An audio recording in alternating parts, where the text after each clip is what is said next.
নমস্কার বন্ধুরা, ঝর্ণা cooking with village ফুডে সকলকে স্বাগত জানাই। আশা করি সকলেই খুব ভালো আছেন। আমি নতুন একটি রেসিপি নিয়ে আসছি, কালভার্ট মুরগির মাংসের পাতলা ঝোল। এই মাংসকে অনেকে শক্ত মুরগি মাংসও বলে থাকে। আজকে আমি একদম অন্যরকমভাবে এই মাংসের রেসিপিটা আপনাদের সঙ্গে শেয়ার করব। আপনারা প্রথম থেকে শেষ পর্যন্ত ভিডিওটি দেখবেন, আশা করি আপনাদের ভালো লাগবে। তার জন্য আমি এখানে 500 গ্রাম মাংস নিয়েছি, পরিষ্কার করে ধুয়ে লবণ, হলুদ, লঙ্কা গুঁড়ো মাখিয়ে ম্যারিনেট করে রেখেছি। আর এখানে আলু 3 থেকে 4টে কেটে পরিষ্কার করে ধুয়ে নিয়েছি। আর এখানে দুটো পেঁয়াজ কেটে রেখেছি। আর এখানে একটা টমেটো কুচি নিয়েছি। আর এখানে আদা রসুন একসঙ্গে বেটে নিয়েছি। আর 1 চামচ জিরে বেটেছি, লঙ্কা গুঁড়ো, হলুদ গুঁড়ো আর ধনে গুঁড়ো নিয়েছি। এরপর মাংস রান্না করার জন্য আমি উনুন ধরিয়ে উনুনের উপরে কড়া বসিয়ে দিয়েছি। আর কড়া গরম হয়ে গেছে। কড়ার মধ্যে পরিমাণ মতো সর্ষের তেল ঢেলে দিয়েছিলাম। তেলটা খুব ভালো করে গরম হয়ে গেছে। কেটে পরিষ্কার করে ধুয়ে রাখা আলুগুলো তুলে দিলাম। আর আলুর মধ্যে পরিমাণ মতো লবণ আর হলুদ গুঁড়ো দিয়ে নাড়াচাড়া করে খুব ভালো করে আমি আলুগুলোকে লাল লাল করে ভেজে নেব। খুব ভালো করে খুন্তি নিয়ে নাড়াচাড়া করে আমি লবণ আর হলুদ মিশিয়ে নেব। আর কিছু সময় নিয়ে দেখুন বন্ধুরা, আলুগুলো আমি লাল করে ভেজে নিয়েছি। এরপর আমি এই পাত্রের মধ্যে আলু ভাজাগুলো সব তুলে নেব। মাংসের ঝোল রান্না করতে কিন্তু এইরকমভাবে আলুগুলো ভেজে নিতে হবে, তাহলে কালারটাও খুব সুন্দর ভালো আসবে। আমি কিছুটা এই কড়ার মধ্যে তেল ছিল, এর মধ্যে আরও কিছুটা তেল ঢেলে দিলাম। তেলটা খুব ভালো করে গরম হয়ে গেছে। এর মধ্যে আমি দিলাম গোটা গরম মশলা। গরম মশলাটা একটু ভালো করে ভাজা হয়ে যাওয়ার পরেই আমি দিলাম কুচো করে রাখা পেঁয়াজটাও ভালো করে আমি নাড়াচাড়া করে ভেজে নেব। এতে আমি 1 চামচের মতো চিনি দিলাম। এতে করে পেঁয়াজের কালারটাও চট করে চলে আসবে আর তরকারির কালারটাও কিন্তু খুব সুন্দর হবে। এইভাবে নাড়াচাড়া করে আমি পেঁয়াজটা খুব লাল করে ভেজে নেব।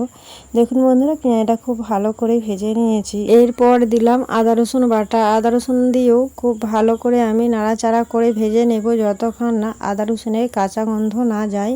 কিছু সময় নিয়ে আদা রসুন আমি ভালো করে ভেজে নিয়েছি। আর আদা রসুনের কাঁচা গন্ধ চলে গেছে। এরপর আমি এতে দেব গুঁড়ো মশলা। আর দিলাম 1 চামচের মতো জিরে বাটা আর টমেটো কুচি। এরপর আমি অল্প জল দিলাম। জল দিয়ে ভালো করে নাড়াচাড়া করে মিশিয়ে আমি কষে নেব। গুঁড়ো মশলা তাই আমি অল্প জল দিলাম। জল না দিলেই মশলাটা কিন্তু পুড়ে যাবে। অল্প পরিমাণ মতো লবণ দিলাম। লবণটা দেওয়ার কারণে কিন্তু টমেটোটা খুব অল্প সময়ের মধ্যেই নরম হয়ে যাবে। অল্প অল্প জল দিয়ে আমি মশলাটা খুব ভালো করে কষিয়ে নেব। এই মশলাটা যত ভালোভাবে কষে নেব, এই রান্নাটা কিন্তু ততটাই ভালো হবে আর খেতেও কিন্তু খুবই সুন্দর হবে। খুব ভালো করে মশলাটা আমি কষে নিয়েছি। দেখুন বন্ধুরা, মশলার কালারটা কিন্তু খুব সুন্দর আসছে। এরপর আমি ম্যারিনেট করে রাখা মাংসটা তুলে দিলাম। দিয়ে ভালো করে নাড়াচাড়া করে এই মশলার সাথে কষে নেব। খুন্তি নিয়ে নাড়াচাড়া করে মশলার সাথে মাংসটা আমি খুব ভালো করে মিশিয়ে নিয়েছি। এরপর ঢাকা দিয়ে দেব। ঢাকা দিয়ে দিয়েছি আমি। 5 থেকে 7 মিনিট পর আমি ঢাকাটা খুলে নিলাম। এর আগে আমি 2-1 বার মাংসটা নাড়াচাড়া করে নিয়েছিলাম। দেখুন বন্ধুরা, মাংস থেকে কিন্তু অনেকটাই জল বেরিয়েছে। আর কালারটাও দেখুন কতটা সুন্দর হয়েছে। এই মাংস থেকে কিন্তু প্রচণ্ড জল বের হয়। এই জলটা খুব ভালো করে নাড়াচাড়া করে এইভাবে এই মাংসের সাথেই কমিয়ে নিতে হবে, তবেই জানবেন মাংসটা খুব ভালো করে কষানো হয়ে গেছে।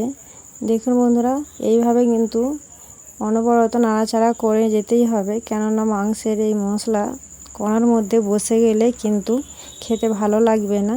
দেখুন কত সুন্দর মাংসটা কষানো হয়ে গেছে। আর যে জলটা বেরিয়েছিল, জলটাও কিন্তু অনেকটাই কমে গেছে। এরপর যে আমি আলুগুলো ভেজে রেখেছিলাম, সেই আলুগুলো আমি এর মধ্যে তুলে দেব। দিয়ে আর 2 থেকে 4 মিনিটের মতো কষে নিলেই কিন্তু রান্না আমার হয়ে যাবে। এরপর আলুটা দিয়েও খুব ভালো করে নাড়াচাড়া করে আমি আর একটু 1 থেকে 2 মিনিটের মতো কষিয়ে নেব। দেখুন বন্ধুরা, খুব ভালো করে কষে নিয়েছি। এরপর আমি এতে পরিমাণ মতো জল দেব।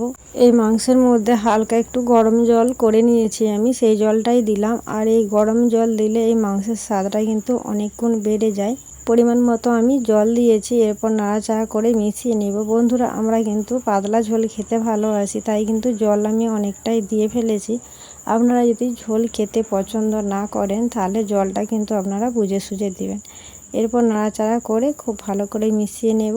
এরপর ঝোলের আন্দাজে আমি পরিমাণ মতো লবণ দেব। আগে আমি মাংসর সাথে লবণ মাখিয়ে রেখেছিলাম, তাই একটু অল্প করে লবণ দিলাম এই ঝোলের আন্দাজে। মাংসের সাথে খুব ভালো করে লবণটা মিশিয়ে নিলাম। এরপর আমি এই কড়া থেকে প্রেসারের মধ্যে মাংসগুলো সব তুলে নেব। আমি 4টে সিটি দেব, কারণ এই মাংসটা কিন্তু খুবই শক্ত, তাই এই প্রেসারে 4টে সিটি দিয়ে দিলে কিন্তু মাংসটা একদম নরম হয়ে যাবে আর খেতেও কিন্তু খুবই ভালো লাগবে। প্রেসারের মধ্যে আমি সব মাংসটাই ঢেলে দিয়েছি। এরপর প্রেসারের ঢাকনাটা এঁটে আমি গ্যাসের মধ্যে বসিয়ে দেব। প্রেসার কুকার আমি গ্যাসের উপরে বসিয়ে দিয়েছি আর ভালো করে আমি গ্যাসটা অন করে দিয়েছি আর গ্যাসটা আমি ফুলেতেই রেখেছি, কেননা খুব অল্প সময়ের মধ্যেই তাহলে সিটিটা পড়ে যাবে। দেখুন 4টে সিটি আমি কিন্তু দিয়ে দেব। 4টে সিটি হয়ে গেছে আর এই সিটির সাথে মাংসের ঝোলের গন্ধটা কিন্তু সারা বাড়ি মমো করছে বন্ধুরা। এরপর আমি নামিয়ে নেব, নামিয়ে একটু ঠান্ডা হতে দেব। ঠান্ডা হয়ে গেছে দেখুন বন্ধুরা। এরপর আমি প্রেসারের ঢাকনাটা খুলে নেব। দেখুন এইভাবে আমি প্রেসারের ঢাকনাটা খুলে নিয়েছি আর দেখুন মাংসের ঝোলের কালারটা কতটা সুন্দর হয়েছে। আর এতে করে মাংসের আলু মাংস খুব ভালো করেই কিন্তু সেদ্ধ হয়ে যাবে। এরপর আমি পাত্রের মধ্যে ঢেলে নেব।